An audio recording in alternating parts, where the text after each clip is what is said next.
Alors, on va commencer avec des choses de chirurgie digestive vraiment pure, qui sont les lithiases biliaires et complications. Où je vous ai remis en chaque début d'item un peu qu'est-ce que vous devez connaître. Donc, vous voyez que pour lithiase biliaire, il y a pas mal d'items de rang A. Vous devez savoir ce que c'est qu'une lithiase, les caractéristiques de la douleur, les diagnostics différentiels, et ainsi que diagnostiquer les complications, les évolutions possibles, quels sont les examens paracliniques. Donc là, pour lithiase biliaire, il faut vraiment connaître pas mal de choses et c'est normal. Donc, pour commencer, c'est quoi une lithiase biliaire? C'est la présence de calculs dans la vésicule biliaire.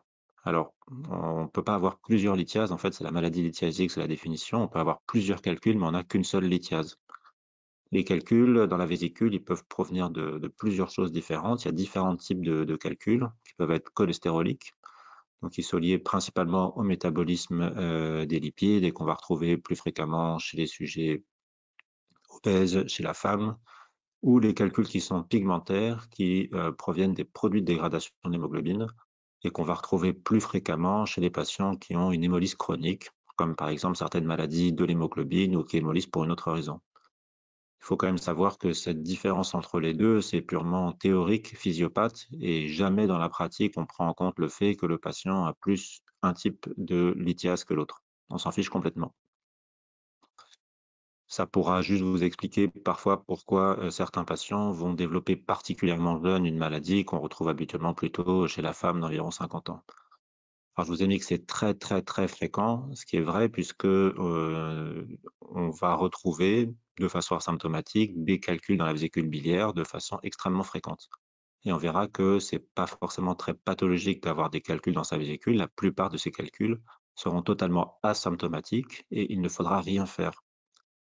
Donc c'est pas juste parce qu'on a identifié à l'échographie un calcul qu'il va falloir, nous, qu'on commence à démarrer un traitement. Ce que vous allez devoir faire, vous, en tant que médecin généraliste ou en tant que chirurgien, c'est identifier les patients, chez qui il y a une douleur, qui peut être d'origine biliaire. Donc là, celle-là, elle est hyper importante. Vous avez vu que c'est un item de rang A. C'est quoi la douleur biliaire? Donc la douleur biliaire, c'est une douleur qui est épigastrique. Et on peut parfois avoir de l'hypocondre droit, mais on va dire que dans 2 tiers des cas, le plus typique, c'est une douleur qui débute dans l'épigastre. Cette douleur, elle peut avoir des caractéristiques sémiologiques qui vont orienter. La première, c'est qu'elle peut irradier donc en hémiceinture ou en hémibretelle, c'est-à-dire vers l'épaule droite ou vers le dos en passant sur le côté. Alors attention, c'est pas comme dans la douleur d'origine pancréatique qui est transfixiante, qui transperce le malade, il a mal devant et surtout derrière comme s'il était transpercé. Dans la douleur, d'origine biliaire, elle suit, le trajet d'une potentielle ceinture. Autre caractéristique sémiologique très importante, cette douleur biliaire a un début et fin brutal qui correspond en fait à la mise en tension brutale des parois de la vésicule biliaire. Donc quand la douleur commence parce que le calcul s'enclave, le patient il a mal tout de suite et de façon stable à la même, intensité. Et au moment où la douleur s'arrête parce que le calcul se désenclave, et ben, il a plus, de douleur.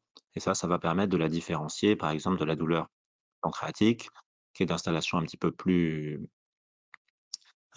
lente ou d'autres douleurs abdominales, appendicites et cetera, qui vont s'installer progressivement sur quelques heures. L'autre chose qu'on peut regarder à l'examen clinique, c'est ce qu'on appelle le signe de Murphy. Donc le signe de Murphy, c'est simple, en fait, c'est les patients, dès qu'ils sont un petit peu, gros, palper la vésicule biliaire, c'est difficile parce qu'elle est vraiment très, très loin dans l'hypocondre. Donc pour vous permettre de palper la vésicule biliaire, on va demander au patient d'inspirer profondément, ce qui va permettre de contracter le diaphragme, descendre le foie et ramener la vésicule biliaire un petit peu plus bas dans l'abdomen. Donc comment on recherche le signe de Murphy? On met sa main, sous l'hypocondre, sous les côtes, du patient, on appuie. Bah, généralement, il n'a pas encore mal parce qu'on appuie en fait, sur le côlon à ce moment-là. Puis on va lui demander de prendre une grande inspiration, ce qui va permettre d'amener la vésicule biliaire sur votre main. Si ce geste déclenche la douleur ou l'empêche de respirer complètement, c'est-à-dire qu'il inspire, il s'arrête, c'est un signe de Murphy. Les échographistes ont fait la même chose, sauf qu'ils repèrent l'échographie à la vésicule, ils repèrent la vésicule à l'échographie, ils demandent d'inspirer, et pareil, ça déclenche la douleur quand ils sont pile poil en face. C'est un signe de Murphy échographique.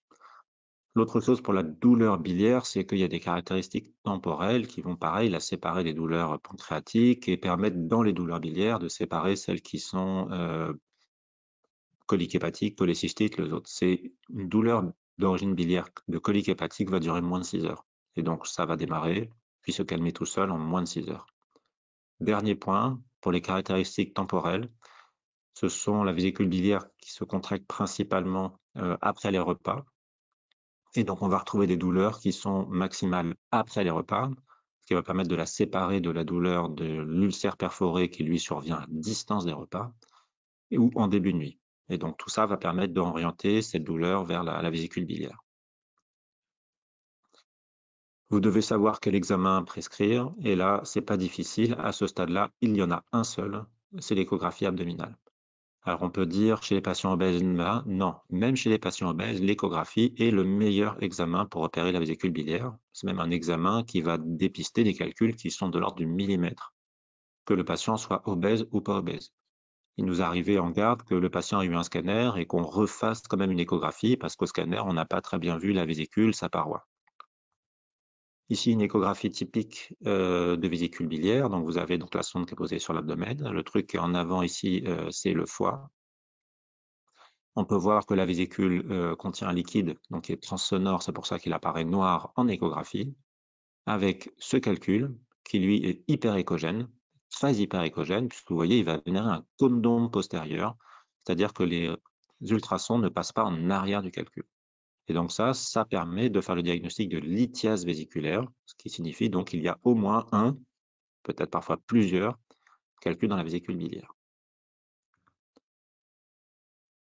Alors là, on avait repris des recommandations HAS pour regarder quand est-ce qu'il faut faire une cholécystectomie. On en a déjà un petit peu parlé, mais je réinsiste, c'est très important parce qu'on reçoit encore parfois des patients qui nous sont adressés juste pour calcul dans la vésicule biliaire. Il ne faut faire une cholécystectomie donc, prophylactique à un patient qu'en cas de lithiase vésiculaire symptomatique. C'est-à-dire que si on découvre des calculs dans la vésicule biliaire qui n'ont jamais été l'objet d'aucun symptôme, alors il n'y a aucune raison d'envoyer ce patient au chirurgien digestif, de lui proposer une cholécystectomie.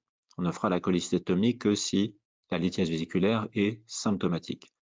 Et là où ça devient un petit peu difficile, et ce qui a été rappelé dans cette conférence de consensus, c'est que tout le boulot du chirurgien et le boulot de la personne qui va lui adresser, c'est de vérifier que les symptômes qu'a le patient sont bien en rapport avec une douleur d'origine vésiculaire et pas un trouble fonctionnel intestinal. Parce que si on opère un patient pour un trouble fonctionnel intestinal, bah, évidemment, sa douleur ne sera pas guérie par notre intervention et il a quand même les risques de complications de l'intervention. Alors, vous devez connaître les risques évolutifs de la lithiase vésiculaire. Et là, je vous l'ai mis en gros du moins grave au plus grave et de selon où se positionne le calcul. Dans la colonne de gauche, vous avez les complications quand globalement le calcul n'a jamais emprunté la voie biliaire principale. La plus commune des complications, c'est la colique hépatique. On va revoir en détail ce que c'est. Qui, si on ne fait rien, peut se compliquer d'une cholécystite qui, si on ne fait rien, peut se compliquer d'un iléus biliaire, dont je vous reparlerai très peu puisque c'est relativement rare. Globalement, ça correspond à la situation où il va se créer une fistule entre la vésicule biliaire et le duodénum et le calcul va passer directement dans l'intestin, il va pouvoir venir bloquer cet intestin un petit peu plus loin. Quand le calcul quitte la vésicule biliaire, si tout va bien et que le patient a la chance, ça peut donner juste une migration lithiasique, c'est-à-dire que le calcul passe tout seul et donne un petit peu d'inflammation et c'est fini. Il peut également s'enclavier dans la voie biliaire sans infection, ce qu'on appelle la lithiase de la voie biliaire principale. Il peut également malheureusement être à l'origine d'une infection et donner une pathologie donc s'appelle l'angiocolite ou une inflammation pancréatique avec la pancréatite aiguë d'origine biliaire. Alors il y a besoin quand même d'un petit rappel anatomique pour bien comprendre. Donc vous avez la vésicule biliaire qui est ici avec son collet et fonction d'où s'enclave le calcul, on va obtenir des pathologies qui sont différentes. Le canal cystique se relie à la voie biliaire principale, qui elle-même relie le foie avec les canaux hépatiques vers le haut au duodénum. Donc dans la colique hépatique, ici on est colique hépatique, la fonction la plus simple. Le calcul va s'enclaver dans le collet de la vésicule ou dans le canal cystique. Il y a plusieurs choses dans la définition. Donc on va avoir une douleur d'origine biliaire comme on l'a décrite, qui par définition va durer moins de 6 heures. Si ça dure plus de 6 heures, c'est pas une colique hépatique. Deuxième chose, comme ce calcul n'interrompt pas la circulation de la bilirubine du foie vers l'intestin, il n'y a pas de perturbation du bilan hépatique. Et donc, dans une colique hépatique, on attend un bilan hépatique qui est strictement normal.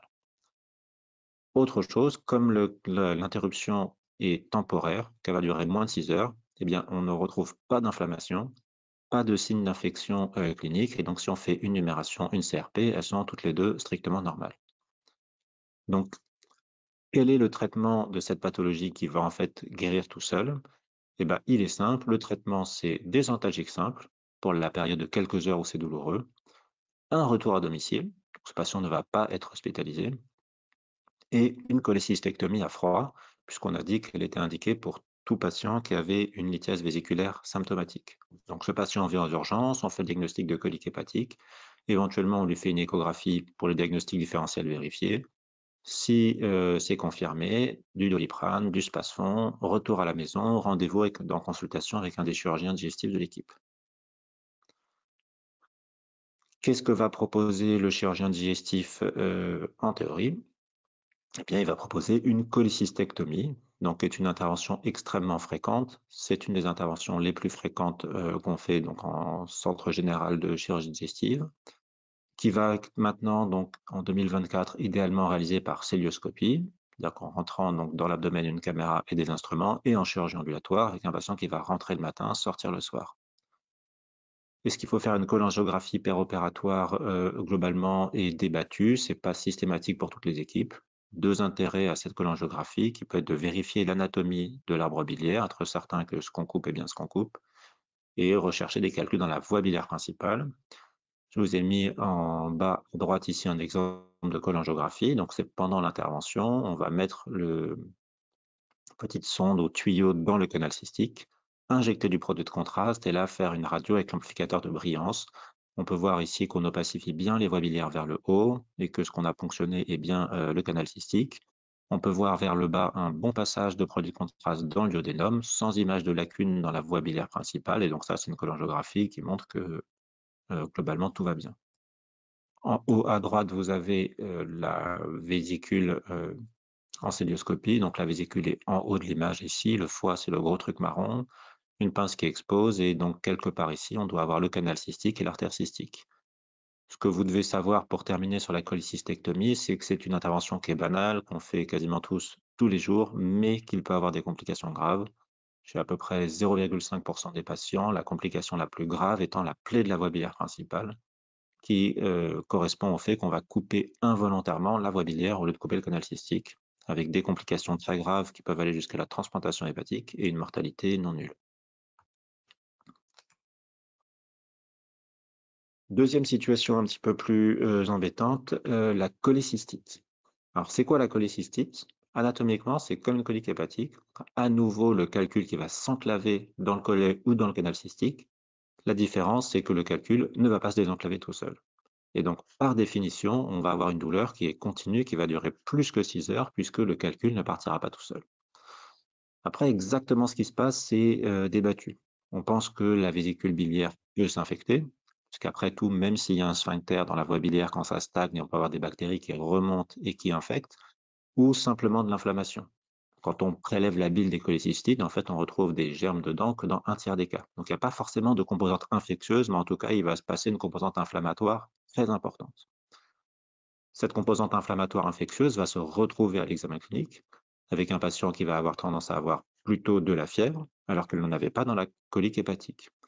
Elle va également se retrouver sur le bilan biologique, puisque la différence de la colique hépatique, on va voir apparaître une augmentation de la CRP, une augmentation des leucocytes. Tout ça va vous permettre de faire le diagnostic de cholécystite aiguë. Attention, là c'est vraiment très très très important, c'est le calcul est encore enclavé dans le canal cystique, il ne perturbe pas la circulation de la bile du foie vers l'intestin et donc il n'y a pas de perturbation du bilan hépatique. Très important parce que s'il y en a une, et alors il faut repenser à un autre diagnostic que celui de cholécystite aiguë. Le traitement est différent de la colique hépatique dans le sens que maintenant c'est une urgence chirurgicale. Il va falloir hospitaliser ce patient en chirurgie digestive dans le but de lui faire une cholécystectomie en urgence. On ne fait pas forcément la nuit à 3 heures du matin, mais en tout cas, le lendemain matin, on va le cholécystectomiser. Je vous ai mis antibiotiques point d'interrogation puisque La plupart du temps, donc on dit qu'on ne retrouvait pas de